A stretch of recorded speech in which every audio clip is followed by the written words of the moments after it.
ladies and gentlemen. Welcome to UNSW's Climate Change Forum. My name is Ian Jacobs. I have the privilege of being President and Vice-Chancellor of this university, and I'm proud and delighted that we're holding this forum today. We launched our 2025 strategy some 10 days ago after 9 months of consultation. The strategy is bold, it's ambitious, it's altruistic. It is intended to establish UNSW as Australia's global university. We have a powerful agenda to improve the high-quality research we already do, to be innovative in education and lead the world in the new developments that will happen in higher education over the next decade. But alongside that, we also have an absolute commitment to work for social justice, diversity, equality, in partnership, and to have a global impact. And right at the heart of that is a commitment of this university to play a key role for Sydney, for New South Wales, for Australia, and internationally in thought leadership. At the very heart of that is our Grand Challenges agenda, which will be led through something that we're calling Forum at UNSW. When we consulted on our strategy, one of the things that our staff, students, and alumni felt most passionate about was playing a role in thought leadership, and in particular, thought leadership around the grand challenge of climate change. And that's led us to be here today for a fantastic event, a hall full of colleagues, staff, students, alumni, members of the community. It's wonderful to have you all here. In welcoming you, I would like to show my respect by acknowledging the Bejigal people, the traditional custodians of this land. I'd also like to pay my respects to elders both past and present, and extend that respect to other Aboriginal and Torres Strait Islanders who may be present here today. As I say, this is the first of many events that will be organised through our forum at UNSW. Climate change is the first grand challenge we're taking on, but there will be many, many others in the future. I'm delighted to welcome our panel.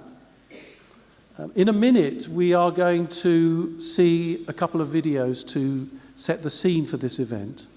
And then I will hand over to our Master of Ceremonies for the evening, the one and only Robyn Williams.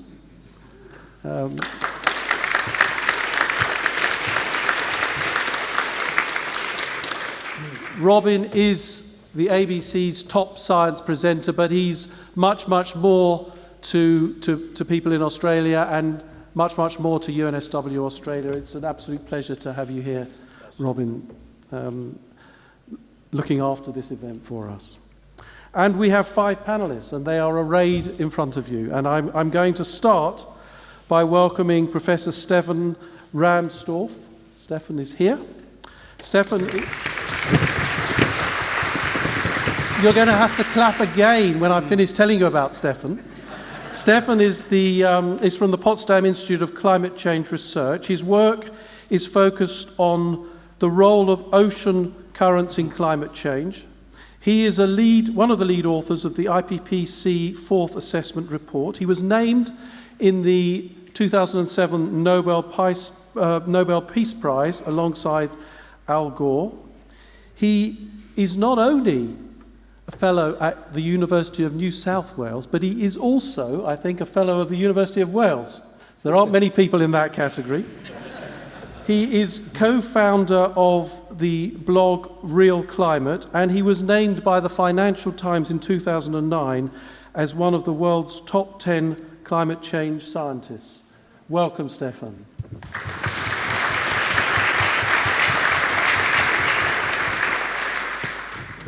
Our second panellist, Peter Hartcher from the Sydney Morning Herald. Peter is the political and international editor of the Sydney Morning Herald. He is a visiting fellow of the Lowy Institute. His books, he's written extensively on lots of different topics. An expose of Japan's economic collapse, a critique of Alan Greenspan's management of the US economy, the story of John Howard's fall, I think, and Kevin Rudd's rise, and a book in 2013, The Sweet Spot, How Australia Made Its Own Luck and Could Now Throw It All Away, which won the Ashurst Business Literature Prize. I have to confess, I haven't read your book yet, Peter, but I'm definitely going to. Sounds fascinating. You're very welcome.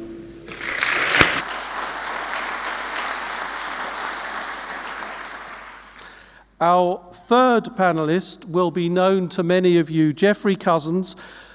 Amongst many other things, Geoffrey is president of the Australian Conservation Fund. He was an advisor to the Howard government. He has had an enormously successful business career in the advertising business, but in many other ways. Chief executive of Optus, on the boards of numerous companies, a community leader, an art lover, founding chair of the children's cancer charity Starlight Foundation.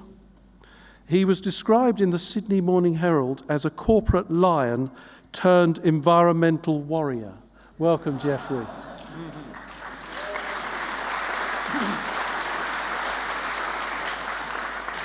And it gets better and better because our next panellist is Anika Molesworth. Anika is a graduate of Charles Sturt University. She's worked in the agribusiness and in agribanking. She's been the primary overseer, or is still, of Pantia Agriculture. She's run 2 outback sheep stations. She's worked in Laos on sustainable farming and food security.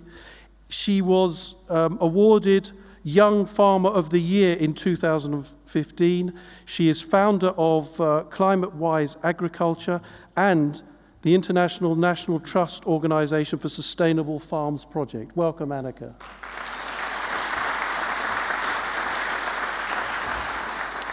And finally, but very definitely not least, Dr. Sarah Perkins-Kirkpatrick, who is from our very own UNSW. Sarah is a research fellow at the Australian Research Council Centre of Excellence for Climate Systems Science at UNSW. She has a raft of important publications on climate science, climate models, extreme temperature, and climate projections. Welcome, Sarah.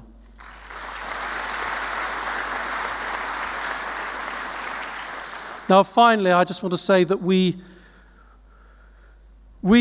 believe at UNSW that climate change and tackling climate change is an extraordinarily important topic. It's one that our staff, our students, our alumni, and everyone else associated with this university cares deeply about. And we have, of course, reached a critical moment in the debate with the Paris conference imminent. And this evening is all about discussing what climate change is about, what can be done, and the significance of the Paris conference. So I'm delighted that, to set the scene, we will see a video from the French ambassador, His Excellency Mr. Christophe Lecourtois. No, I didn't say that very well. I'm sure someone can pronounce it better for me. Someone can have a go in a moment. Followed by a second video highlighting some of the research on climate change that we do at UNSW. So you're all very welcome tonight. I'm sure this is going to be a challenging, robust, and exciting discussion. So please do have a good evening, and thank you very much for being here. Good evening to all of you. Sorry not to be with you tonight for this very important debate due to previous commitments, but I think that we share the most important thing. It's now time to act, to limit the global warming below 2 degrees. What then can the Paris conference achieve? First of all, we need a legally binding agreement. which means not a mere political declarations as we had so many in the previous years. It has to be binding and to be reviewed every 5 years for the international community to deliver on its commitments.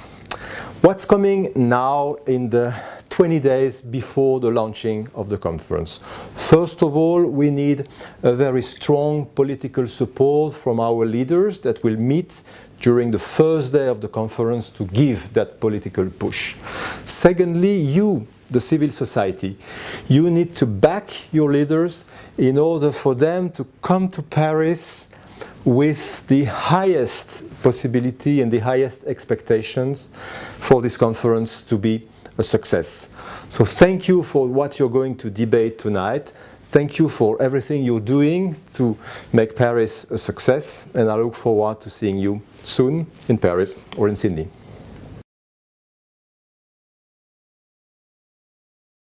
So ocean warming is causing a shift in the distribution of species towards the poles, and this is happening 10 times faster in the ocean than on land. With warming, we're losing beautiful and hugely important underwater forests, and tropical species are taking over in places where they don't belong. If we want to preserve the cool water habitats of Australia and the world, we need to take action now. Buildings and cities present among the largest opportunity for carbon reductions around the world. Investing in design, planning, and policy innovations can deliver huge returns. This requires a collaborative approach. The next generation of technologies, tools, materials, and designs will enable Australian industries to compete globally. UNSW Australia has embarked on a new industrial revolution that we call green manufacturing. This will enable us to recycle waste materials as value-added resources for manufacturing. This will actually reduce our energy consumption and create pathways that are low-carbon pathways for the future. The time to act on climate change is now, so that we can foster sustainable economic growth that benefits everyone. Climate action for me is more about the smart use of resources. 20% of the world's population uses 85% of the energy resources. That's clearly not sustainable. That's what got me into solar in the first place. If we were to put 100 square kilometres of solar technology in the centre of Australia, we would be able to power all of Australia's needs. That could be translated around the world. The technology is ready. What we're missing is the political will and the leadership. Justice demands not only that we act to prevent dangerous climate change, but that we ensure that our response is itself fair and just. Climate change is a problem that requires us not to ignore our obligations to others. Climate action gives the world an unprecedented opportunity to join hearts and minds towards collective action to ensure the best possible health and well-being for future generations. We know that climate change is likely to increase the forced displacement of people within our lifetimes. We need to act now to ensure that those who do have to move can do so safely, legally, and with dignity. We should also see human mobility as a positive form of adaptation to the changing climate. Without drastic action on greenhouse gas emissions, the ice sheets around West Antarctica are at risk of permanent collapse. If this were to happen, hundreds of millions of people would be displaced worldwide. We're addicted to fossil fuels. If we don't kick this addiction, we don't even know whether all of the Earth will remain habitable past the lives of my children. How this generation deals with this problem will determine how we are viewed by all the generations that come after us. It will determine what kind of people we are. I study the psychological distance of climate change. The idea that people think climate change is happening in the future, in far-off places, and to other people. It's happening now. Now is the time to seize the opportunity to change the way we think, the way we behave, and the way we work together.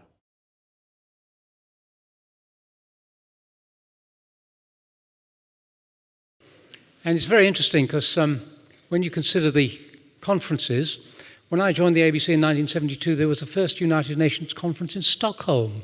We didn't quite know what it was for. And then, of course, we had a succession, including Copenhagen and Rio. And now we have Paris. Do you remember a film that was made in 1995? It was directed by Billy Crystal, and it starred Deborah Winger. It's called Forget Paris. Now that's what we're worried about. And the other day I interviewed Robert Hill, who was at Kyoto and negotiated our rather plum result. our being Australia. We had a good margin for error in that, did we not, Peter? And I asked him what he thought the prospects were. He said, in fact, that people would get together and there would be a result agreed, which would be promising, but he doubted that it would mean in the long term we would escape a 2% increase in temperature. And today I saw from the Climate Council we've already scored 1 degree. So we're on the way, as you saw from one of those statements. We have the panel, and I'll ask them for opening statements. Then we shall have a bit of a chat, and then it's up to you to ask a question. No soliloquies, but maybe a brief statement and a question. So can we start with Stefan? How do you see the plight we have and whether we should forget Paris? Yes, I'm a natural scientist, and so I can't do without slides. And I thought I'd start off by showing you some of the basic data to set the stage. And this is, of course, the most important time series. It shows the global annual temperature, and you can see that it's going up. And the first prediction of this warming in a scientific paper, and the first paper that had the term global warming in its title, was in 1975. This paper by Wally Broker in Science, who predicted temperatures out to 2010 and turned out to be pretty well exactly right at a time where you couldn't have possibly extrapolated that from the past, because he made this prediction at a time when temperatures had been falling for decades. Now, you see the steady upward trend. Forget about it if somebody tells you there's a pause or global warming has slowed down. What we see is a global warming trend that continues, and it simply is superimposed by natural variability that has various reasons. For example, El Nino, which we have in the current year. This is why this year, 2015, is almost certain to break the previous temperature record year of 2014. Now, we are at least 95% certain that human activity is a dominant cause of that. That's a quote from the IPCC report, and the IPCC has actually managed to constrain the natural contribution to the warming since 1950 to be less than 0.1 degree, either positive or negative. It could actually be a slight negative contribution because solar activity has gone down over the past decades. If you look at the global map of these warming trends since the beginning of the 20th century, you see that almost everywhere has actually warmed, with one big exception, that is the subpolar North Atlantic. And this is a field of my studies for decades, and we have just this year published a paper that demonstrates that this cooling in the subpolar Atlantic is due to a slowdown of the Atlantic's ocean circulation. That's also something that Wally Broker actually first wrote about in the 1980s, predicting that this overturning circulation in the Atlantic would be affected by global warming. Now, if we put this in a longer-term paleoclimatic context, I actually have done most of my scientific work on paleoclimate and studying the last ice ages, then you see how extraordinary this has been. This diagram is a result of 2 recent studies, but it is the cumulative result of hundreds and hundreds of studies of decades of paleoclimate research, drilling ice cores in Antarctica, drilling sediment cores in the deep ocean, and so on. And you can see how we're coming out of the last ice age there. The maximum of the last ice age was 20,000 years ago. We go through that Holocene optimum, a relatively warm period about 5,000 years ago, and we'd been in a very long, steady cooling trend that is part of these natural ice age cycles that we have bent around, and we have, within 100 years, we have outdone 5,000 years of cooling. And if we continue, then even if we limit warming to 2 degrees or 3 degrees, we are definitely going to catapult ourselves way out of the experience of the Holocene, and that means out of the experience of human civilization. If we didn't have these temperature data, we would still know that something bad is happening. If aliens are watching us from outer space, they will be looking at the ice cover on the Northern Ocean there, and you can see that was the 1970s. That was what it was like in 2012, so about 40% shrinkage of the Arctic sea ice cover already. And most of you in this room will live to see this picture sometime in the next decades. We cannot predict exactly when that will be. So what about the future? This is my last point. This is a typical animation of what the computer-based climate models are doing. We're still in the 1960s here, 1970s now, and you mostly see natural variations. Climate models have those too, of course, just like the real world, because they result from the basic physical equations that are in these climate models. And now after the turn of the century, you see the orange color starting to dominate. That is the long-term warming trend is overwhelming these natural variations. You see hotspots developing in the Arctic, in the Himalayas. These are the regions where the snow and ice cover shrinks and vanishes, and therefore more solar radiation gets absorbed on top of the extra radiation from the CO2 in the atmosphere. And you can also see very nicely how the oceans remain cooler than the continents. So this scenario shows you a global average warming of 4 degrees, which is by no means extreme, but it means that most continental areas warm by 6 or more degrees. And that's, of course, where we live and where we try to grow our food. I will not discuss the impacts of this, but I hope that in the discussion we have some time for this. Thank you very much. Thank you, Stefan.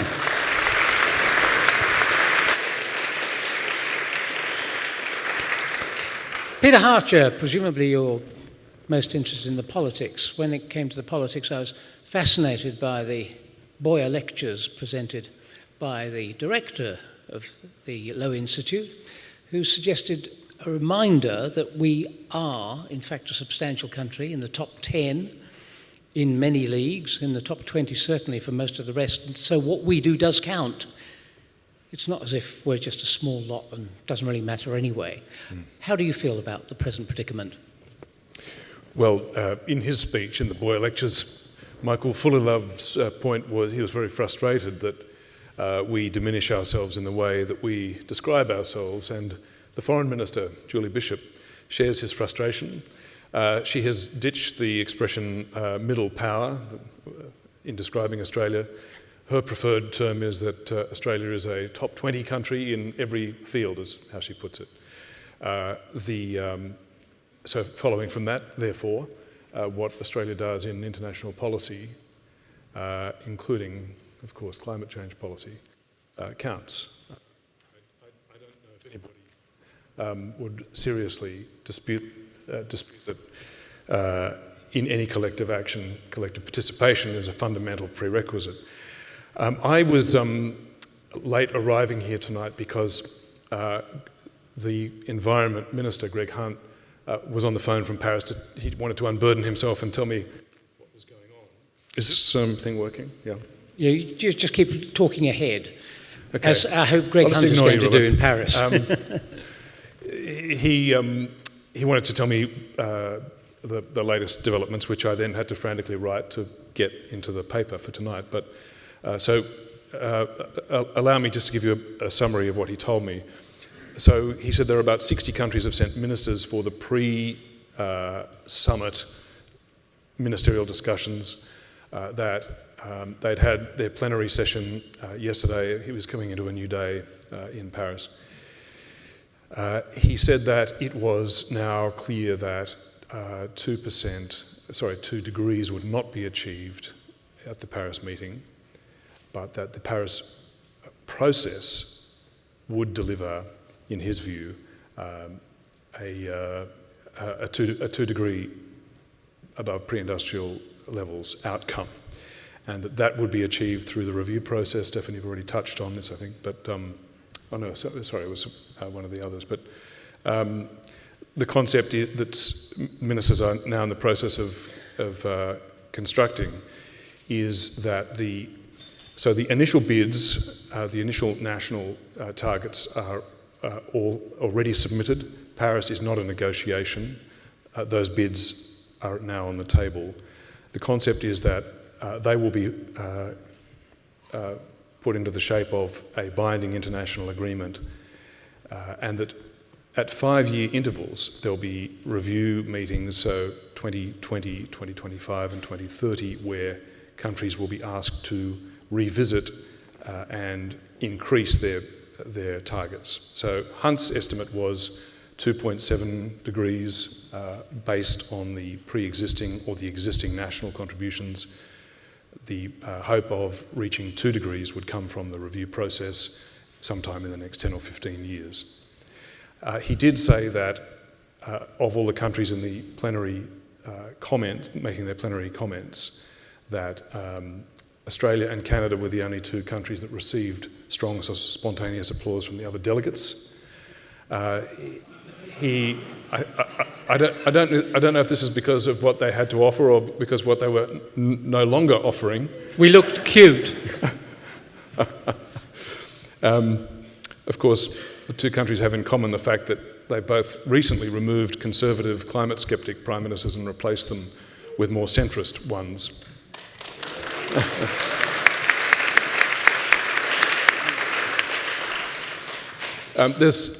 There's a bit more detail, but why don't we leave it there for now and you can press on. Thank you, Peter. Terrific. Another round of applause. There. Now, one of the delights of being at this university, I think you may have been in the room at the time, when a couple of years ago we had a conference which involved business, corporations, saying what they were already doing to prepare for problems with climate change. They included the ANZ Bank, Treasury Wines and General Electric. And what they told us here on this stage was substantial. It wasn't just, trimmings. There were really serious preparations being done in the way they did business. Now, the next speaker, Geoffrey Cousins, used to be a businessman. And now he's called Front Page Cousins, as you may have seen him on the front page of the Australian today, I think sharing some print space with Bjorn Lomborg. Anyway, how do you see the prospects for Paris? Well, I think Paris is important if it gets anything done. But the distinguished Yale professor William Nordhaus, not too long ago, published material that showed that to get any real impact on climate change issues, you need a price on carbon of about $40 a tonne. He also published evidence to show that the effective price in the world today is about $1 a tonne. Now, what does that tell you? Well, it tells you there have been a lot of these conferences over the years. And have they produced a meaningful result which has impacted the issues that we're discussing this evening? And the answer is no. And why is that? Well, he opines, and it seems to me from my business experience about right, it's because all these countries use variations of the John Nash game theory, which I can't explain to you, but Robyn will. He could give you chapter and verse on it, but my very layman's understanding of it is that everybody games the system. The stronger countries try to get concessions from the weaker, and then they lower their targets, and so it goes on. And then even if everybody leaves these conferences, with what looks like some substantial improvement in the practice of that, these things are not done. So my view very strongly is, yes, it's important to have those forums, and it's very important to have this one, and I congratulate the university on this initiative. But fundamentally, I don't believe politicians will deliver the results here. They haven't so far. And I don't see too many signs that they will, certainly not in this country. They don't seem to understand the speed of change that is happening with these climate change issues and the urgency of the matter. And whilst the Minister obviously has been reported as being extremely happy with the applause that he received for his speech, and it was wonderful to hear that, and I do congratulate him, I don't know that he would have been quite as happy with the court case that the Australian Conservation Foundation, which I'm proud to be the president of, took to the federal court in Brisbane yesterday to stop the... Thank you.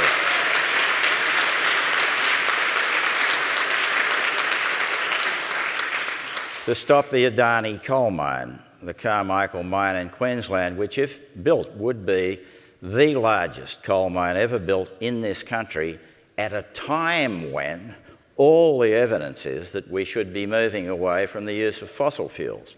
That isn't just me saying that, it's every scientist in the world. It's people who know much more about these things than I do. Just on the weekend, the President of the United States said, we have to leave fossil fuels in the ground.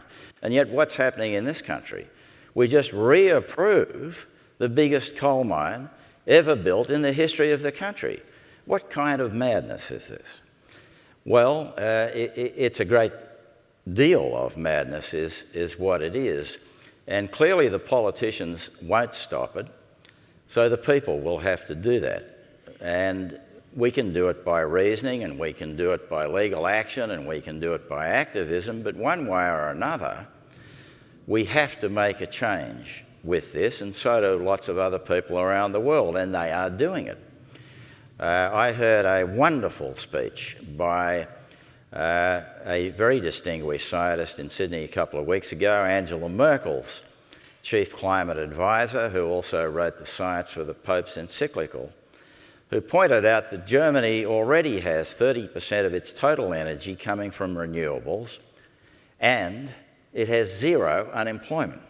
So the political argument that if we do this, we're going to lose all these jobs and so on is nonsense. And as a business person, what I'd like to say to any people here this evening who don't necessarily accept the environmental argument, and everyone is perfectly entitled to do that, as insane as it may be, but I'd like to say to you that the optimism in this area, and I am an optimist, comes from the fact that technology will overtake all this. It doesn't matter what the politicians do. I just retired from the Telstra board, which I was on for 9 years. When I joined it, almost all the revenue of that massive company was coming from voice traffic. When I left it, 9 years later, only 9 years, virtually none of it was. Technology always moves much more rapidly than anyone can predict. And the technology in renewable energy and battery storage and all these things is moving at a phenomenal pace. So if we push it, we will win. Thank you. Thank you.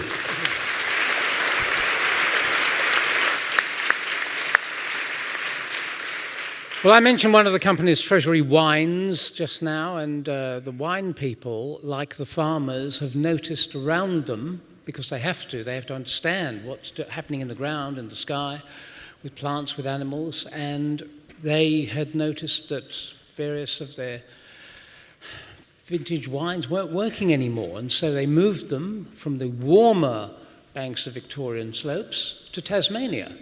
People were doing this years ago, and talking to farmers in South Australia and Western Australia and so on, you get the same sort of story. Well, we have Anika Molesworth, who's driven a vast distance from near Broken Hill to talk to us tonight about farming, life on the land and climate change. Please. Thank you, Robyn. It's a great pleasure to be here. Yes, my family sheep station is located in the far west region of New South Wales. Closest town is Broken Hill. It's a semi-arid environment, quite a challenging country, a very fragile landscape. Here we run an African breed of sheep, which is very hardy, well suited to dry conditions. We also harvest rangeland goats. In this region, water security is our biggest challenge. We also experience extreme high temperatures. In the summer months, it's not uncommon to have 3 consecutive weeks over 40 degrees, nighttime temperatures not dropping below 30. I've just finished my master's in sustainable agriculture, and most of this year I've been over in Laos in Southeast Asia, where I've been looking at how climate change is impacting upon some of the world's poorest farmers. These farmers have limited resources being labour, finance, water, fertile soils. They also have social challenges like gender inequality, poor governance, poor education systems. So when they have a bad season, people do go hungry. I'm sitting on this panel tonight as a next generation food producer. I would like to own a farm one day. I'm also passionate about looking after the environment. So the challenges that I see for people like me wanting to enter the food production system and play a role in providing a food secure future for our country and those beyond our borders that seek our produce. We need the skills, the knowledge, and the support structures around us to be able to meet the challenges like climate change. I'm very lucky to be going to Paris in a few weeks' time and will be the voice representing young farmers from Australia. I see Paris as the opportunity to change the trajectory that we are currently on. And I am optimistic, like many farmers. I think it's in our nature that we continue jumping hurdles in the hope that next season will be better or next sale will get the prices we want.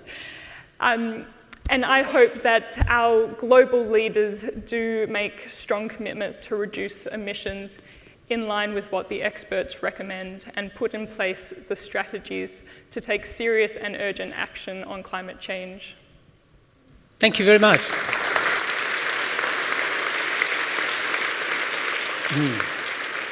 Well, Dr. Sarah Perkins-Kirkpatrick belongs to one of the best climate outfits in the world. You must have a buzz doing the work there at this university. Tell us about some of the science. Okay, so I don't have the privilege of slides tonight, but I do have some notes to rely on. So as a climate scientist who specialises in studying heat waves, I can rattle off a great many facts on how climate is changing because of our activities. I can tell you that the last 3 decades have been hotter than the previous decade, and the most recent one is the hottest decade ever on record. I can tell you that since the beginning of the 20th century, the global temperature has risen by 0.9 degrees Celsius.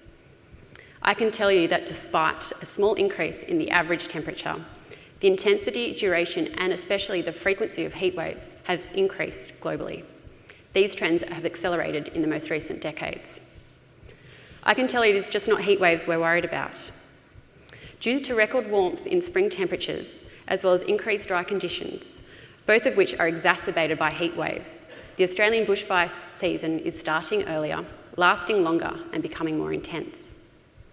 I can tell you that these trends will continue to get worse if we do nothing about our activities and our emissions. I can tell you that 10 of the hottest years on records have occurred since 1998, which is, so I'm told, the year that human-driven climate change has stopped. And 7 of these 10 hottest years on record have occurred within the last decade. The hottest year on record globally was last year.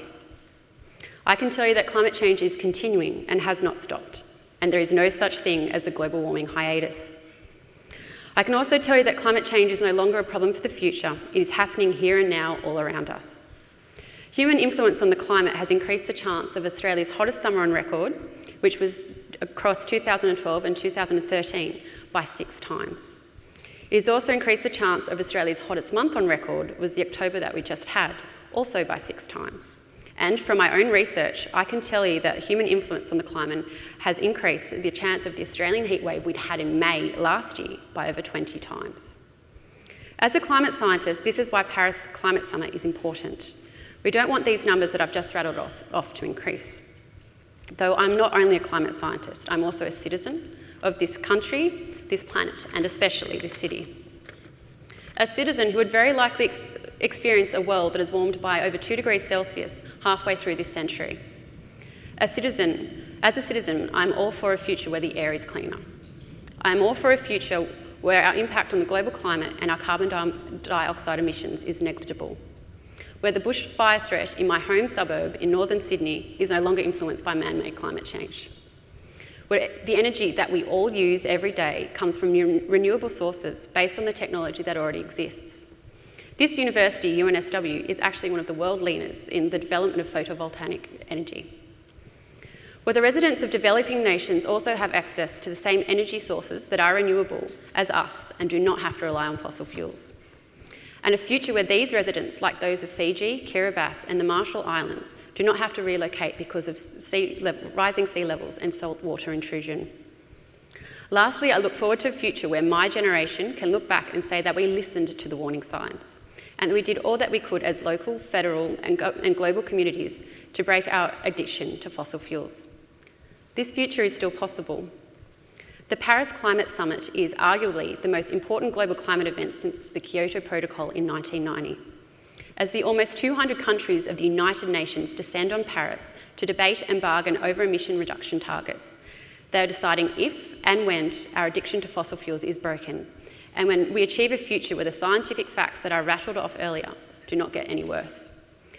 As we had heard earlier, we live in a world where 20% of the population are responsible for 85% of all carbon emissions, and where warming of just 1 degree Celsius, let alone 2 or even 3 degrees, is already having a measurable impact.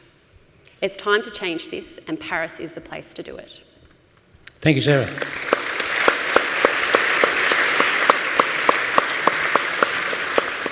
Now we're going to have a general chat here on stage, and do jump in if you want to say something. Don't wait for me to give you a nod.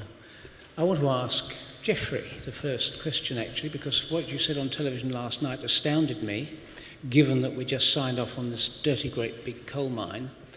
You said that the minister in India predicted that they would not want our coal in 3 years' time. If that was said, and said more than once, what are we doing for a market? Why are we opening a mine like that?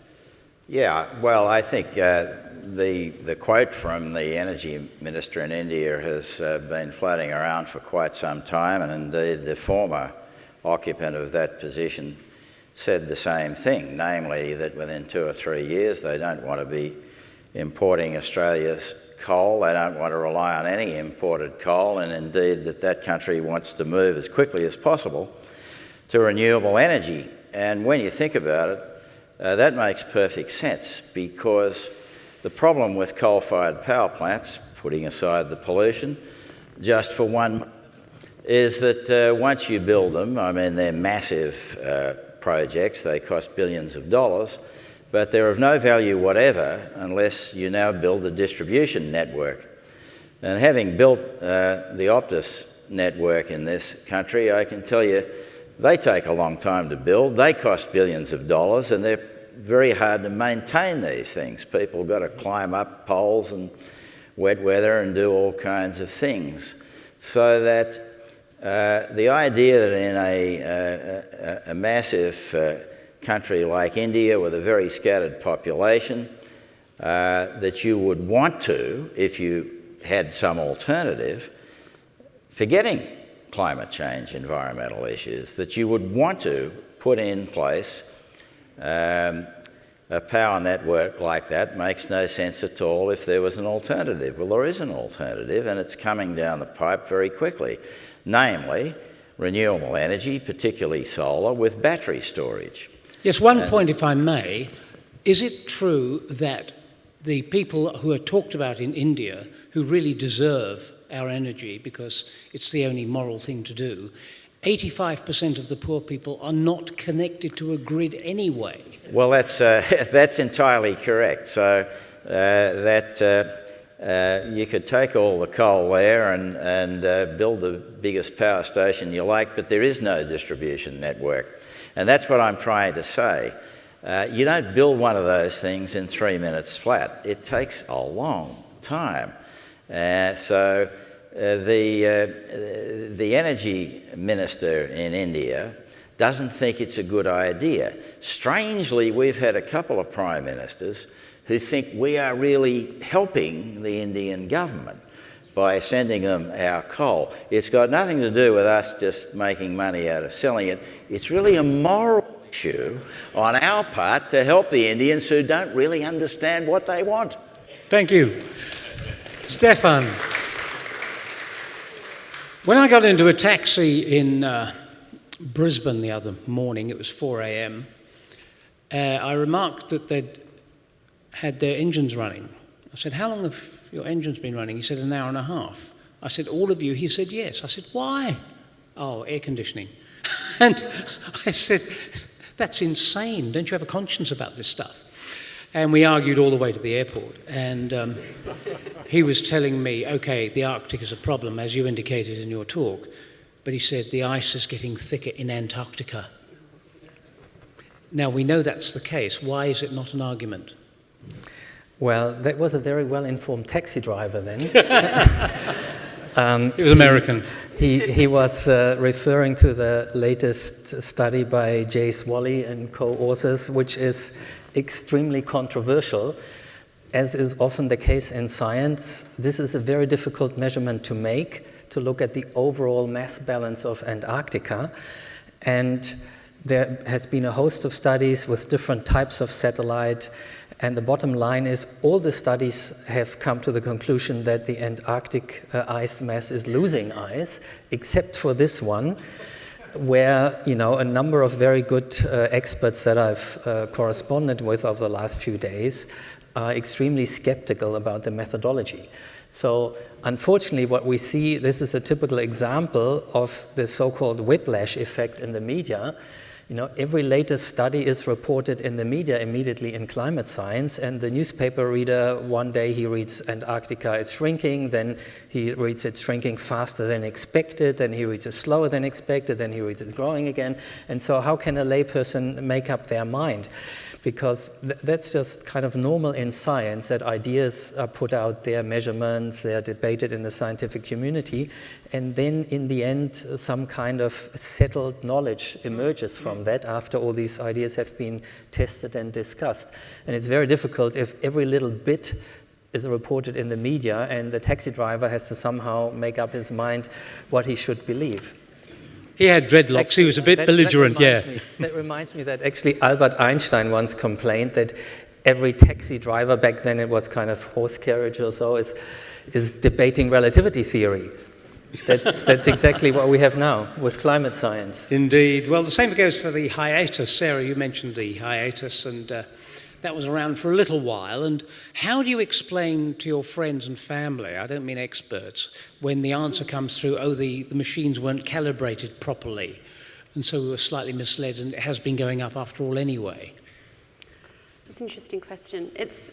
I think the problem comes around the whole hiatus problem, is the skeptics framed the question for us. So 1998 was the hottest year on record until rather recently, and that was because we had a massive El Niño, which warmed temperatures. As we know, El Niño warmed global temperatures. So we're like, okay, well, we've had this El Niño and things haven't happened since then. It's stabilised, which there was other processes in the climate system that kind of, for want of a better word, negated that for a very short period of time. But research that's come out of where I work, and by some very, very good researchers, has actually showed that while that happened, and that was because of natural variability, the climate is still warming. We still have other indicators of Greenland melting ice sheets, sea levels going up. Basically, every other climate indicator of human-induced climate change has been happening. So it's not necessarily about the machines not being calibrated properly. There are, even just in the very observations that we have shown that this has changed and will continue to change. And more importantly, there may even be times in the future where we might have another, I hate using this word, but another hiatus, but where natural variability might dampen some sort of change. But as we warm and as our greenhouse gas emissions increase and temperature increases with that, that influence on natural variability is just going to become less and less and less. So it's no such thing. It doesn't exist. Fine. Anika, I've talked to a number of farmers who talk to other farmers and travel around a bit to exchange information. And the impression I had is that the farmers and people in similar sorts of work are sharing information, and they are concerned about what is happening. Is that your impression as well? Definitely. Farmers are very concerned about climate change. Farmers live and work with the environment. They have such a strong affinity to the land, to the water, to the natural biodiversity, to their ecosystems in which they operate and they produce food and fibre from. Farmers by nature are also quiet achievers. They're not armchair critics waiting for someone else to fix a problem. They get on with it. Renewable energies in the agricultural system are not a new thing. I mean, for decades, for centuries, we've used windmills to capture wind energy, to pump water from water storage systems to distance troughs, water wheels to convert the natural flow of water into usable energy. In developing countries, they still rely on the sun to dry produce to preserve the food that they sell in markets. Farmers are also, in Australia, are adopting renewable energies quite quickly on a large scale. You often see solar cells, wind turbines set up around the place. And I really think that there's a real potential here for farmers to champion renewable energies. We're so blessed that we have the vast horizons and open skies, being the sunniest continent on Earth and one of the windiest. We have such potential to adopt solar and wind energy as well as other renewable sources. Peter, you just reported a conversation with Greg Hunt. He, rather like, to my impression anyway, Christopher Pine, has dramatically changed in the last few days, weeks. The behaviour and the countenance and the engagement is quite different. And I wonder, having asked Anika about the farmers and how there's an open engagement, talking about the fact, when the doors are closed, do politicians say, well, frankly, we are concerned? It's not that we're pretending, but there's so much bloody information pouring through that you'd have to be nuts or blind not to have some sort of reaction to it. What's your impression? Is the question that the politicians who have been in denial have been nuts or blind? That's right.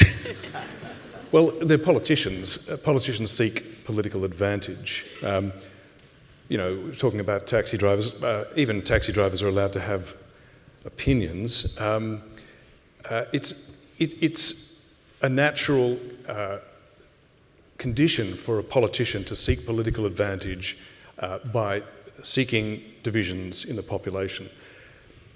Donald Horne's famous for having written The Lucky Country in 1964, but he also wrote a novel which long ago disappeared from anybody's memory called The Permit. And it's a piece of fiction where a citizen of Australia applies to the government for a permit. The permit goes to a minister for approval. The opposition sees some advantage in arguing the toss with the minister. The minister escalates it to the Prime Minister. The government and opposition have a mighty brawl over it. It swirls around in the media, it swirls around in the political system, it swirls around in the parliament. At the end of the day, the citizen's life is destroyed. He doesn't get his permit.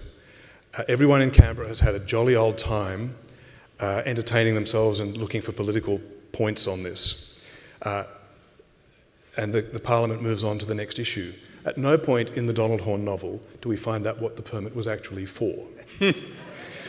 My point is that once you take a controversial issue of any magnitude and give it to a professional political system to deal with, that is precisely the response you risk.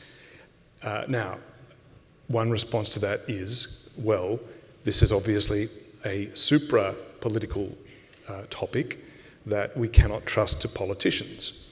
And of course, what we've seen is that that's exactly right. What we do trust in ultimately is the common sense of the Australian technology-consuming public, Geoff? Yes, absolutely. 1.5 million Australian households out of 10 million have got solar systems on their roof already. I saw John Hewson the other day predict mass take-up of home-based battery storage within 5 years, 1 to 2 million homes, which would potentially give them the option of going off the grid. In the common sense of the Australian voting population that eventually will get around to finding expression for what has now for years been a clear majority opinion in Australia. Most people believe that anthropogenic climate change is real and should be dealt with. Now, there's always going to be a difference of opinion.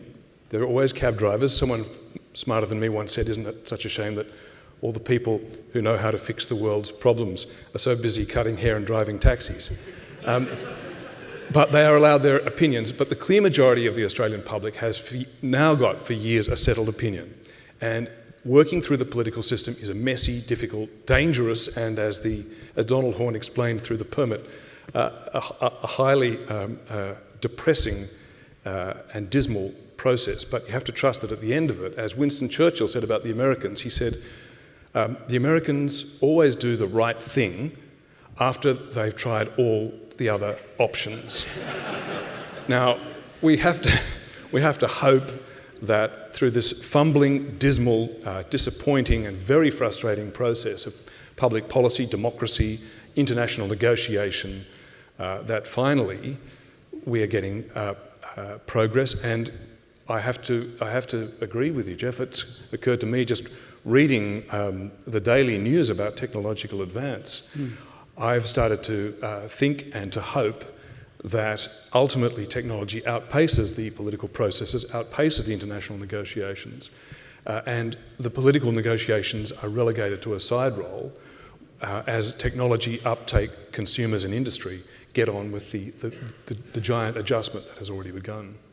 Stefan, you were next, and then Geoff. Yeah, I mean, one should always be controversial on a panel, right? We shouldn't all agree. So I want to challenge the fact that you have kind of answered to the question about climate science denial, that this is somehow generic to the political system. But there have been a number of studies showing that it's a peculiar Anglo-Saxon phenomenon. And there have been media studies by James Painter, I think he was former BBC person, for example, who looked at this with various countries, and he found that climate denial coverage in the media is a peculiar Anglo-Saxon thing. And if you look at which countries have had kind of denialist politicians or very polarized debate, you know, it's Canada, it's Australia, it's New Zealand, it's the United States, it's Britain to some extent. Whereas in Germany, for example, we've very long had a consensus. All parties in parliament stand behind the limiting warming to 2 degrees, etc. So do you have an answer to why this is somehow peculiar to the Anglo-Saxon political system? Well, all the countries you've just run through are Westminster systems or Westminster derivatives. So maybe that's the feature that is distinctive, rather than the cultural or linguistic heritage. And each of those, of course, is a playground for particular media interests as well. News Limited isn't very big in Germany. It's true. For example.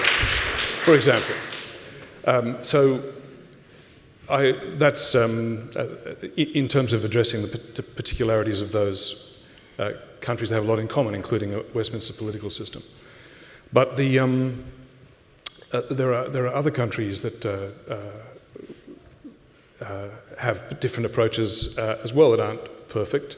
I note that last week the Chinese government confessed to a 17% under-disclosure of coal production and consumption, and therefore coal-based carbon emissions. So each country has its peculiarities and its differences and its features. Geoff, you were going to come in before, were you? Yeah, look, I think Peter's analysis is extremely interesting, but again, I put some optimism to match it, because I was very interested in the concept that farmers have in fact innovated more than most parts of the community over the years. One of the great initiatives that ACF did many years ago was an unusual alliance with farmers, Landcare, one of the great initiatives in this country. And everyone at the time said, well, an environmental group getting into bed with farmers. Well, I want to give you optimism with these couple of very quick quotes, and I promise you it won't take long. And then I'll tell you who they're from, because you might think they're unusual quotes. The first one says, the facts of climate change are not in question anymore. People who oppose it are really hurting our children and making the world a worse place. They're just simply lying. Very forthright person. Second one says, we accept the IPCC's assessment of climate change and that human influence is clear and that the physical impacts are unavoidable. Third one says it's desperately needed that we build a new economic world order where we live within planetary boundaries. Very sweeping statement. And the last one says, it's important that government policy incentivises technologies while ensuring that all the less efficient power stations are removed from Australia's energy mix. Well, you might think these are some of my greenie friends. The first one, Eric Schmidt, the executive chairman of Google, the world's biggest search company. The second one, Jack Nasser, the chairman of BHP, the world's biggest mining company. The third one, Paul Polman, the one about building a new economic world order, the CEO of Unilever, the world's biggest consumer products company, and perhaps the most surprising one of all, the last one about we've got to remove the less efficient power stations and move quickly to renewable energy, Andy Vesey, the CEO of the biggest polluting company in Australia and the biggest user of coal, AGL. And he's gone on the record and said, we're getting out of coal completely, and yet we still have a government who wants to build the biggest power station. So what I say to you is this: the business community, or business leaders, are way ahead of the politicians, and they're going to be a group who will help this technological shift. And at the ACF, we're going to try and build a forum of the top business people in order to drive this. I'm very optimistic. Talking about optimism, I'm going to ask Anika and Sarah why they hinted they're optimistic as well, and then I'm going to go for questions. So you'll find a microphone somewhere near you shortly. But first of all, Anika, why are you optimistic? Good question. I think you have to be. You have to be optimistic. You have to think that tomorrow will be better. And in this country, Australia really is the lucky country that we have incredible resources, natural resources, brilliant minds. We have finance. We have a stable political system. Why don't we use this? You know, we've got these resources. Let's put them to a good use. Let's build a clean energy future. And Sarah, I see the science every week. In fact, there's the Nature Climate Science, an entire journal full of this, let alone from, 2,500 scientists at the Scripps Institution of Oceanography in La Jolla, California. And I do not broadcast most of it. There's too much. And yet when you see it, you wonder about being optimistic. Why are you so cheery? I just actually kind of want to take it back a bit. I was just hearing this debate about politics and climate change and people who accept anthropogenic climate change. I must admit I'm a little bit frustrated right now. You know, there's this uptake of general people, the general public, believing the science and finally accepting it, which is absolutely fantastic, but it still doesn't seem enough is being done. And we've heard about business leaders who are taking the charge as well. So in some ways I'm kind of confused. You know, where's the missing gap? What are we not doing, or what are they not doing to move ahead and reduce our emissions and provide a better future? But I guess on the other side of that, the fact that the general public are finally listening to us, and also people who run these large corporations, well, that does give me some hope that maybe not tomorrow, maybe not next year, but maybe in 10 years or 20 years it will be better. So I guess actually finally hearing these sorts of things, that people are actually uptaking the science is a good start. I'm hopeful, I'm hopeful that my generation, and even when I speak to school kids and people younger than that, climate change, or the fact that we need to have a sustainable way of life, they don't question it. That's just what you do. You grow your own veggies. My 7-year-old nephew absolutely loves picking zucchinis out of his garden. So to see that is just, really encouraging. That's stopping him having to eventually buy his groceries from Woolworths or Coles. He's growing them, so there's carbon emissions being reduced there without him even really thinking about it. And that gives me hope that now it's not, you don't question it, it's just your way of life now. Thank you. Right, hands up. Here's one, there's another one.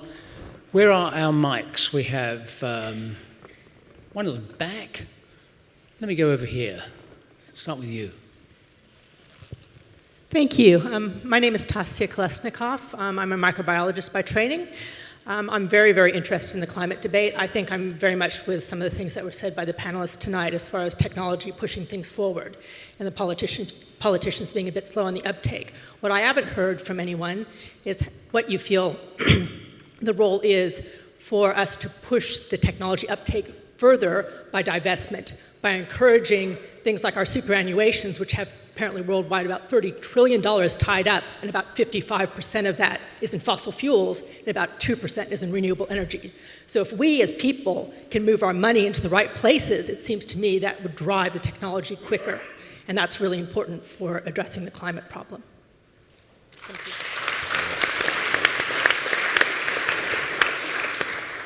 Yes, I would completely agree with that. The divestment movement is gaining a lot of momentum now, and it could be one of the most powerful movements. And in fact, if you look at the energy investments last year, already half of them went into renewables. And that's because simply investors are already realizing that there is no future in coal and fossil fuels, and that if they invest in that, they will end up with a lot of stranded assets. So I expect this will be reinforced by an agreement in Paris, because obviously that is important what the politicians decide. And if the path looks clear that we will get out of the fossil fuels, I expect that investments in the fossil fuel sector will probably implode sooner rather than later. Jeff? I agree with that comment completely, and once one of the accounting firms requires one of those big international corporations to write down those assets in their accounts, then all the others will follow very quickly. But I think in this country, more specifically, the immediate answer to your question is that what the government can do is to shift the subsidies away from fossil fuels, and the fossil fuel industry in this country gets massive subsidies in the form of water subsidies, fuel subsidies, and so on, billions and billions of dollars. Shift those immediately and put the same amount of money to renewable energy, and you will have an immediate, rapid impact without spending any more money. Yes, please, question down there.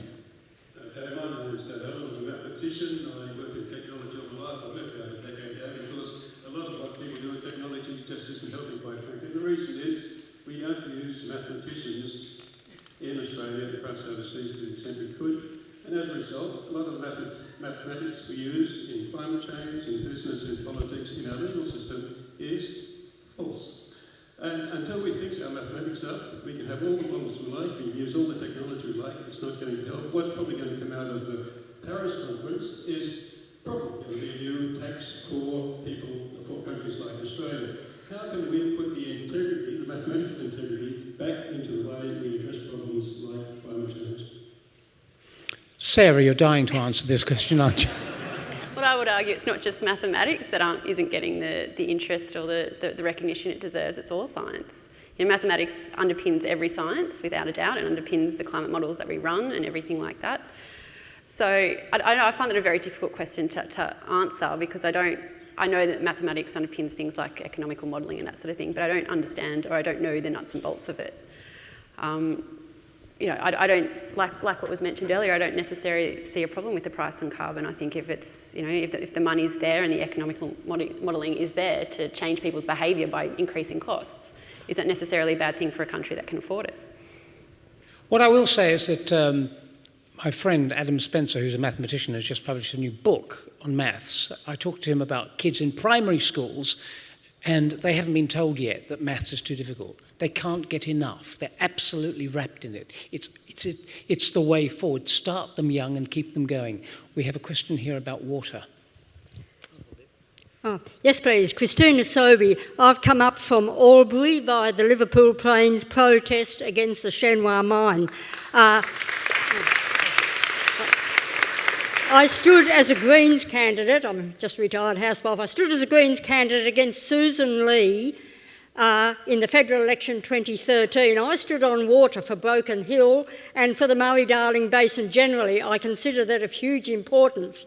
I would ask the panel, please, whether Barnaby Joyce's insistence that the water for the environment didn't matter so much as water for agriculture, which of course does, but I wonder whether these huge agri-businesses with their shareholders in the cities and who can pay a lot for money on the water market can outweigh the family farms whose children go to the local community schools and who support the local community. I would sooner see water in the environment supporting these local family farms,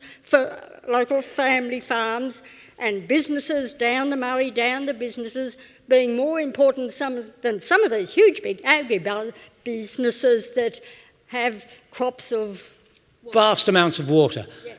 Anika. Well, we live in a water-poor country, and the topic of water is extremely emotive. Oh, who needs water more? Is it the 200-year-old River Red Gum and the Murray Cod and the river? Is it the farmers who are trying to feed this country and those beyond our borders? Or is it the rural communities that the water is the lifeblood keeping those communities in these far regions? There's no easy answer. We definitely have to improve our water use efficiency. And for us to do this, as farmers, as other industries, we need the investment into research and development so we can really improve the water use efficiency to reduce evaporations, to reduce losses during transportation, so application to crops produces the best benefit from this resource. Question at the back, yes. I think there's far too much optimism on the panel that technology is going to fix our problems. Just like technology is not going to fix the global financial crisis. I have in front of me a report that sat on the US President's desk 50 years ago to this week. The report was entitled Restoring the Quality of Environment, and it said, I'll quote, "We can conclude with fair assurance at the present time, fossil fuels are the only source of CO2 being added to the ocean atmosphere biosphere." And then had sections entitled Melting of the Antarctic Ice Cap, Rising of the Sea Level, Warming of Seawater, Increasing Acidity of Seawater. This was 50 years ago. How can we then deal with the short-term biases that our biology, that our economics, and that our politicians give to this problem? Peter Hartcher. Well, to begin with, let me just say I'm not here to defend either the politicians, political systems, structures, or even the general concept of optimism versus pessimism. However, I can just point out a couple of obvious things that everyone in this room knows, that when there is enough concerted international will applied and enough cooperation is applied, apparently intractable problems can be solved. We just saw last week the second of the 3 Ebola-affected countries in West Africa declared Ebola-free. We saw last week a rejigging of the Montreal Protocol, of course, which was designed 30 years ago to limit ozone-depleting gases in the atmosphere. The protocol itself, through international commitment and agreement, was very successful in addressing ozone-depleting gases. Unfortunately, the replacement gases then contributed to global warming. Again, it was a 6-year stalemate. Last week, that stalemate was broken, and 196 countries meeting in Dubai agreed on a process now to start a phase-out of those global warming replacement gases, which should eliminate something in the order of 90 billion to 110 billion tonnes of carbon equivalent gases from the atmosphere that would otherwise have been emitted. So international cooperation on shared problems can work, it can happen. There are obviously critical questions of timing, critical questions of design, critical questions of will, and these are exactly the junctures and questions that we now face. That's why we're here talking about Paris, because the Paris meeting represents the juncture of all of those intersecting forces, questions, hesitations, difficulties, and let's hope ultimately common shared goodwill. But, you know, again,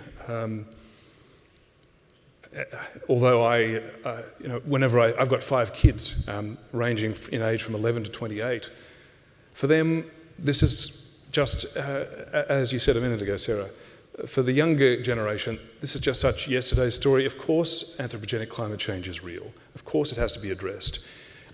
Just for sheer demographics, that view must ultimately prevail more widely even than it already has, even though it's majority opinion. So it seems to me that in a clunky, ugly, very unlikely and very frustrating way, the chances are better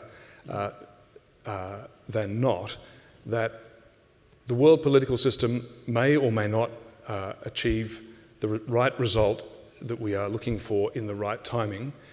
We have to hope and work towards it doing exactly that. And a couple of the elements, the point about superannuation investment is an expression where individuals can express their preferences, their wills, can force their way through the financial system and into investment preferences. Jeff's point about technology, John Hewson's point about technology. These are where individuals have agency. We're not all simple prey at the bottom of a system. We can exert will as citizens, as voters, as consumers, investors, parents, friends, in all of those realms. I don't know. It looks like Paris is going to miss the target that it was supposed to. In fact, we know it's going to miss the target it was supposed to achieve. I was in Paris a couple of months ago and had background conversations with some of the President's Sherpas on this subject. It was clear then, it's clear today. The Paris meeting will not restrain global warming to 2 degrees, as Greg Hunt repeated today. Let's hope the Paris process and the reviews get closer to it. And in the meantime, all we can do is exert individual agency on our politicians, our financial systems, and our social and parental networks to try and get the right outcomes. Good. It's a good point that you made at the back. May I just tell you that I first started the Science Show in August 1975, and the third guest was Lord Ritchie Calder, an expert on energy. And he said we've been complaining about the use of fossil fuels since 1963 because we're worried about the climate. And here we are in 1975. I said this on the stage before. Never mind, here it comes again. Here we are in 1975 and still people haven't done anything. Now, it's my impression that there comes a tide in politics that happened in 1989 where suddenly the whole of the Stalinist Eastern Europe, if you remember, the wall came down, the politics there changed, South Africa stopped being apartheid, and in something like 1 year, there was essentially, it's a cliche maybe, a tipping point. Maybe it'll happen again. There was a question over there, please. The CSIRO released a National Outlook report this week. It was a very ambitious project that they undertook, involved comprehensive modelling of the economic impacts of taking action against climate change. I haven't read that report, but it's been reported that their key conclusion was that taking quite significant and sustainable action against climate change now will not damage economic growth. Indeed, it will increase economic growth, will have a positive impact on productivity, and will increase standard of living. Is this a game changer? Is this a game changer? Yes, absolutely. I thought you'd say that. Absolutely, because these industries that rely on coal or mine it or use it, they are going to die. And unfortunately, a lot of the communities that rely on them are isolated communities. The people who work in them are in small towns and so on, right? Not just in this country, but in the United States as well. So what we need is a properly worked out transition plan so that those people can get new jobs and that those communities can be helped. And that, I believe, needs to be put together by the business community with the environment movement, not working against one another, with some expert science, and with some community leaders involved. And that's what we're going to try and put together, because the human cost of disruptive technology can be great. There's no doubt about that. And this one has these particular aspects of these isolated, well, not isolated, but distinct communities. So, yeah, I think it's an urgent issue to get this government to focus on it. I'm not quite sure how to do that, but we're going to give it a go. Robyn, can I jump in here? Robyn? Sure. Can I just make a quick point? The trade-off that's been described more in broader terms between economic growth on the one hand and carbon emissions restraint on the other is an artificial one. The trade-off is an artificial one, and we are sitting in a country which is a classic case study that disproves that as a trade-off. In the last 20 years, the Australian economy has roughly doubled in size. In those 20 years, Australian carbon emissions have they've increased marginally, but they're broadly stable. So we've doubled the size of the economy without substantially increasing carbon emissions. The trade-off is a false choice. Well, Germany has doubled its GDP since 1990, and the emissions are now 27% below 1990. Precisely. Yeah, exactly. Yeah, my question is if there was a large advertising company and the brief of this advertising company was to dramatically change Australian attitudes towards climate change and build up the pressure from the Australian community for strong action, what do you think that advertising company would do? And is it worth getting some of those advertising psychology people in to give us a bit of a talk?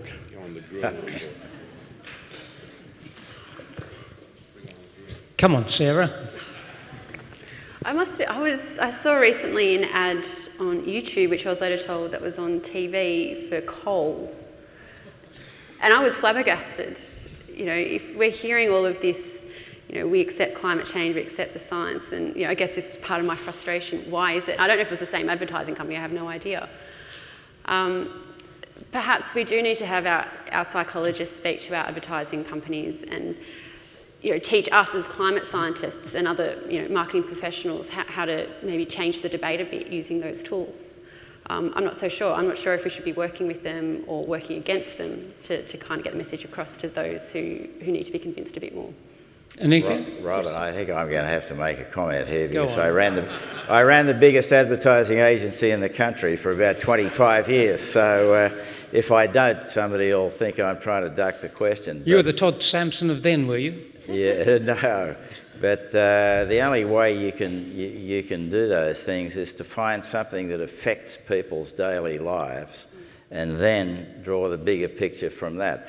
The thing I can think of at the moment, which most people probably don't know, but the insurance industry in this country changed the ratings on every home insurance policy in Australia about 10 years ago, based on climate science, based on storms coming further down the east of Australia, based on wind velocities increasing, and of course that tends to damage roofs and so on. So everybody in Australia was actually impacted by the insurance industry's belief and understanding of climate science 10 years ago. So you take something like that and then you build from it.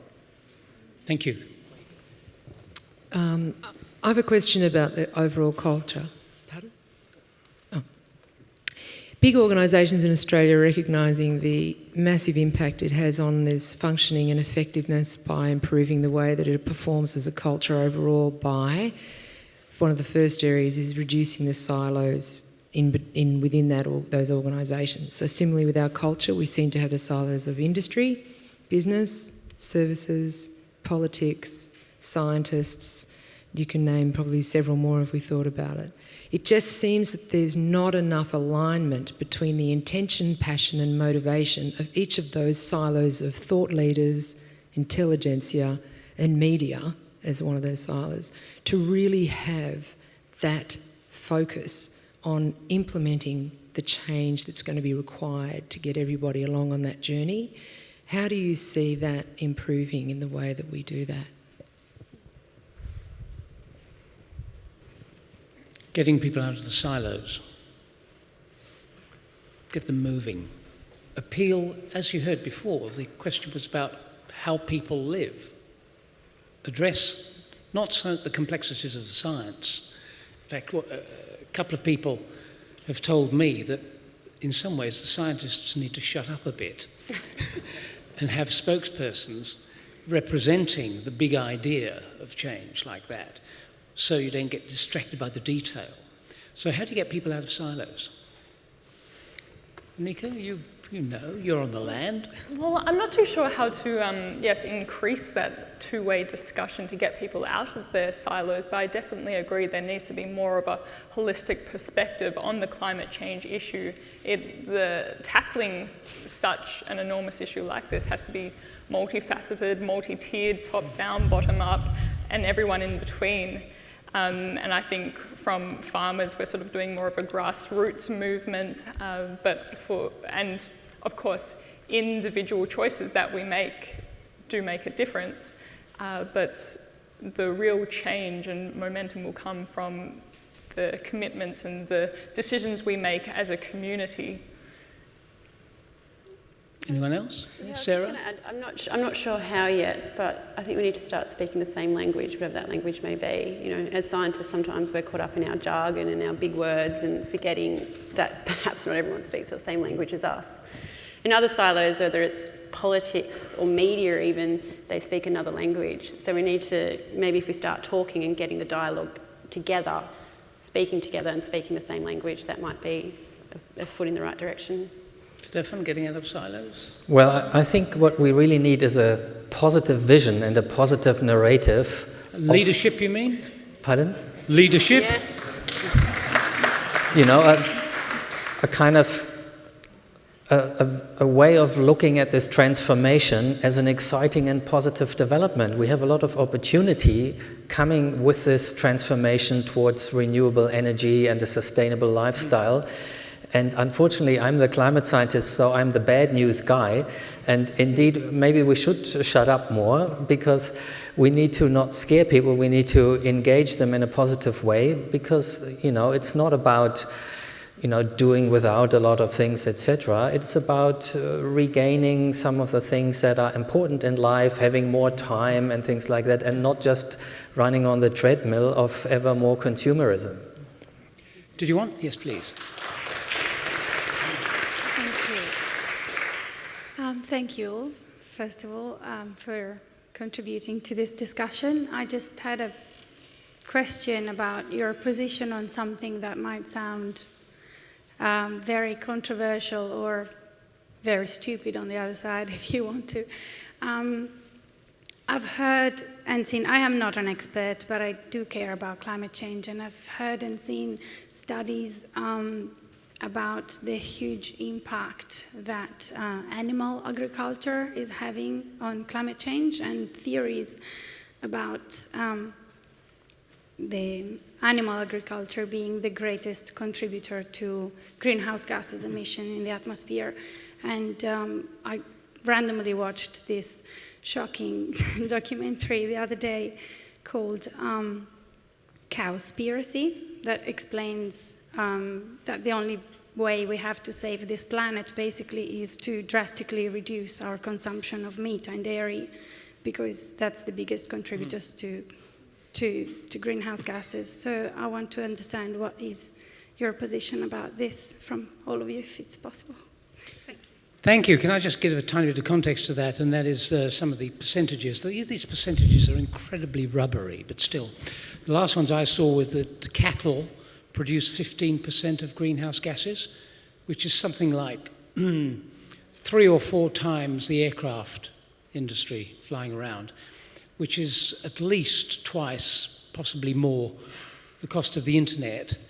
And when you consider that something like 3 to 4% are those fires that are burning, say in Indonesia on peatland and in open mines, like we had one in Victoria, those are something like 3 to 4% of greenhouse gases. So you've got big figures on the land. Would it be a good idea to work towards, if you can persuade people, to have cows as special pets instead of eating them? Well, I guess at first going to whether we should eat less meats. Definitely the choices you make as an individual to reduce your emissions, any reduction in emissions is great. And if you choose to go to a vegetarian or vegan diet, then good on you. But is this likely to be a wide social movement that everyone's going to stop eating meat? Probably not. As a species, we are omnivores. So yes, agriculture does emit emissions. Ruminant animals, sheep and cattle, by the nature of their digestive process, belch methane. But there is amazing work being done in agriculture to reduce emissions. So research in genetics improvements, improving what the livestock are consuming, supplements. There's fascinating work being done with algae. And also improving the forages, looking at the bacteria in the gut. So there is a lot of research being done, but of course we need more investment to do more research so we can develop these technologies so they can be adopted on a wider scale by farmers, because farmers can't reduce emissions by themselves. Yeah, we need support.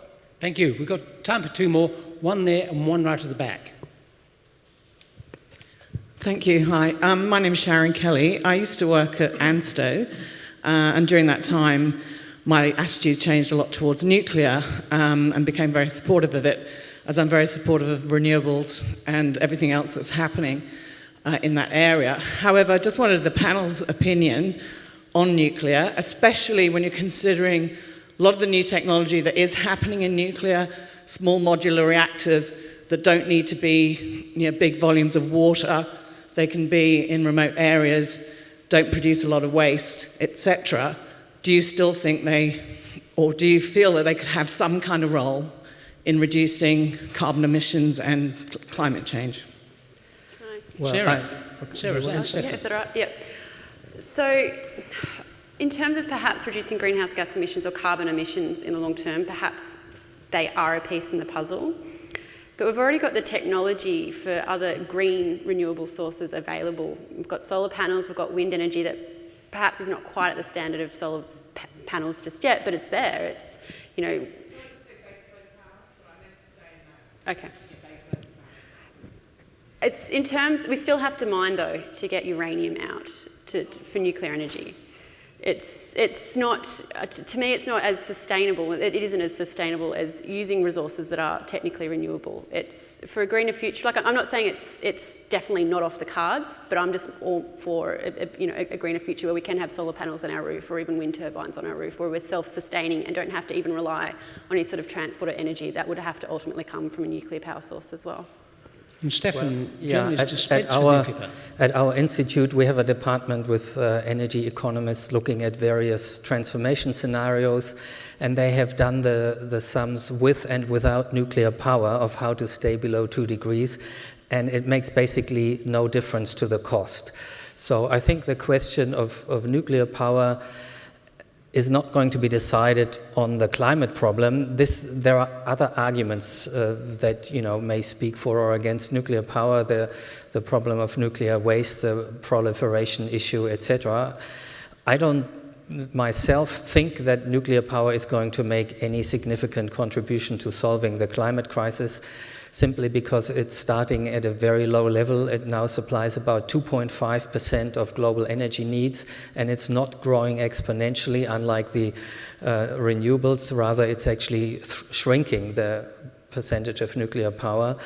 So, and also, I think it's a high-risk strategy. You see a country like Japan, then one accident happens, and you lose popular support. So, I think if countries bank their energy future on nuclear, this is a really high-risk pathway, and also it's a pretty costly, high investment pathway.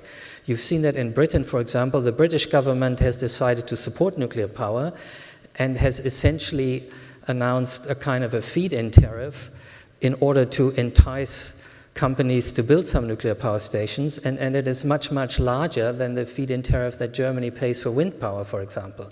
So it doesn't appear to be economically viable without massive subsidies. Right down the back, last question, thank you.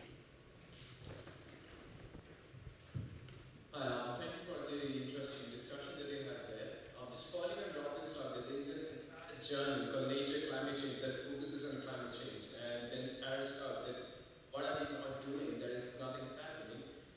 There seems to be huge discrepancy between the people who are doing the science, figuring out the math and this, and the people who are actually implementing strategies. Is there a thing that you guys could talk about that sort of bridges this gap, or sort of an induction strategy in the politics side, or promoting scientists up to a political scale? And more of a question to Peter and Stefan, that given how good Germany is doing and the influence it can have, this would probably affect more on developing countries like India and African countries. So what's your take on that?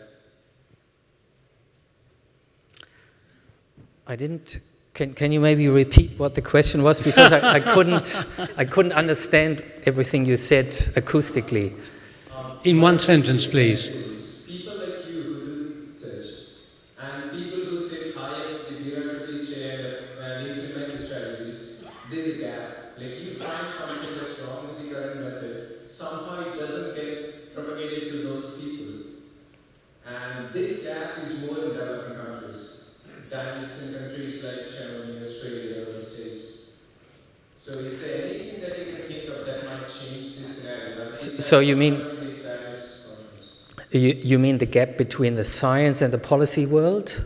The communities who figure out what should be done, and the people and the community that actually does something.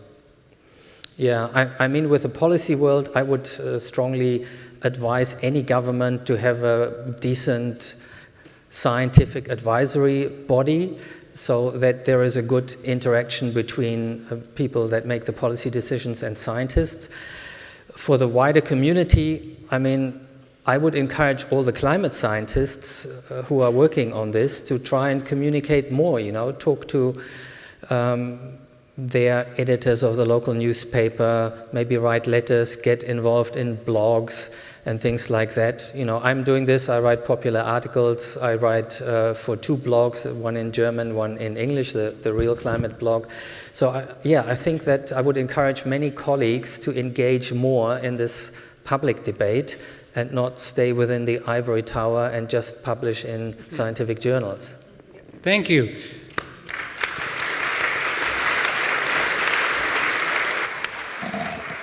Please, the Dean of Science at this university. Thank you very much. That's a perfect note to end on.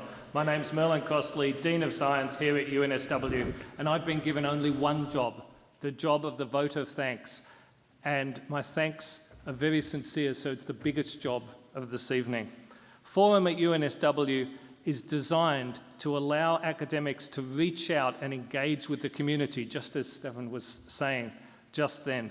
Tonight, we're very pleased to have had Sydney Morning Herald involved with Peter Hartcher, to have the ABC involved with Robyn Williams, the Australian Conservation Foundation, with the farmers involved, our own scientists, UNSW, and the not insignificant organisation Germany, represented by you, Stefan.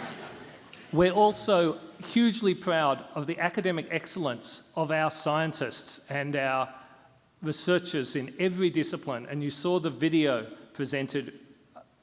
prepared by Mary O'Malley and her team at UNSW TV. Our work is hugely important, but it's not worth anything unless we share it and we implement it. We're proud of all the universities in Australia as well. UNSW is one university. We're extremely good at many things, but we work with other universities across Australia and the world to address these grand challenges. I also want to thank the support crew. I have in the Faculty of Science 3 people who are absolutely superb. Deb Smith, Xanthi Chapman, and in the Central University, Denise Knight. And they've done an enormous amount of work planning this event. And I just have to have a round of applause because they've got such an excellent panel together.